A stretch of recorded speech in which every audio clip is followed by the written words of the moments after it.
Hi, it's Paul Krismer, I'm your happiness expert, and this week I'm coming to you from Green Bay, Wisconsin. And I've been contemplating as I flew here today this whole concept of unifying purpose and kind of what it means to drive individuals and teams, whether they're church groups, families, or businesses. What does it mean to have unifying purpose that drives them forward? And in the absence of unifying purpose, you get really bad outcomes. You get silo mentalities, you get discord, you get fights, you get competing priorities that cannot be sorted out without, fist fights. So this video is how we get unifying purpose, but before we get there, why we need it. As international public speakers and best-selling authors, stay tuned to hear Paul and Jackson teach the practical science behind happiness and success. Yeah, so there was this wonderful study some years ago done by Google about what made really effective teams. And amongst a myriad of criteria that they identified, one really important one was this idea of unifying purpose.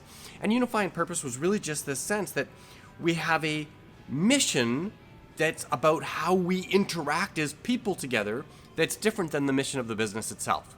So the mission of the business itself might be to produce X, Y, or Z product and get it out the door and be profitable. Or if you're the US military, if you're the Army, it's to fight and win the nation's wars. Clear mission, very clear mission. You're explicit about how you're going to measure success as to whether or not the US Army is doing its job. But that doesn't give them a unifying purpose in terms of how the people accomplish that mission. To see the distinction?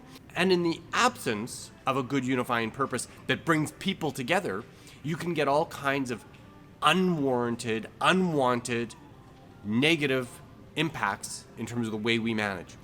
And when the leadership isn't clear about the purpose that we have as a collective group of human beings, you get toxic leadership, you get silo mentality, you get all kinds of ego competitions, you get a lack of clarity, especially as it goes down further and further into the hierarchy, where the frontline person really can't decide on their own what to do now in a set of circumstances because there is no North Star.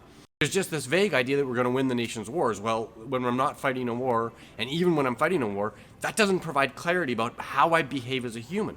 So the unifying purpose is the piece that draws humans together with some kind of North Star that says, we go that way. And for the military, it might be that it's all about the bond of soldiers one to another. Because when the battle gets tight, it's not going to be the training that is the reflex way that necessarily leads us to successful outcomes. It's the commitment we have to one another. It's literally, to be overly dramatic perhaps, but not untrue, it's the reason why we might fight to our death, right? We're not going to fight to our death for God and country, because when we're actually in the battle, those kind of philosophical concerns fade into the background. And what we are actually fighting for is the men and women on either side of us. To my right and my left, have I got them covered? And have they got me covered? Do I trust them? And so the unifying purpose becomes different than the mission. It becomes about the bond we share together. And there might be different ways that we could describe that unifying purpose, but we could also look at unifying purpose for more regular businesses. Like imagine a trucking company, and it might want to be the company of choice for moving agricultural products. Full stop. That's the mission. They're clear about who they want to be in the world. But is that going to unify the way that humans interact within that company to achieve that outcome? Maybe when the leadership of the organization really investigates what drives people to help them complete that mission, it may be professionalism, it may be safety. The mission, the unifying purpose is to bring everyone home safely every single night. And once you've got that unifying purpose, then we orchestrate the organization behind that leadership ethic that says this is the most important thing. It's the North Star. And trust me, we've seen over and over again where safety can be the thing that leads to more professionalism in terms of the way people conduct themselves. Safety can be the thing that creates more efficient and effective and safe work procedures. And simply this clarion call that says, what are we about as we relate one another as humans? I think this concept applies in all kinds of other places. Have we ever been in a church that has ethical lapses or heard about them? I mean, it's all the time.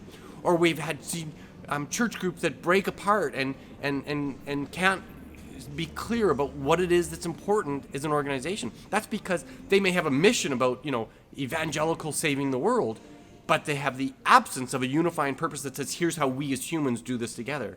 And I think these same concepts even apply in our families. It may be through love and support, we empower each person to live their best life. I don't know. That could be a unifying purpose. I didn't do this explicitly with my kids, but maybe that's what I would want, is that we, with love and consideration, empower each individual to live their best life. I don't know, something like that. Anyway, hope you enjoyed this kind of concept. I've been having fun playing with it today. Wishing you the very best, and we'll see you next week. Thanks for watching.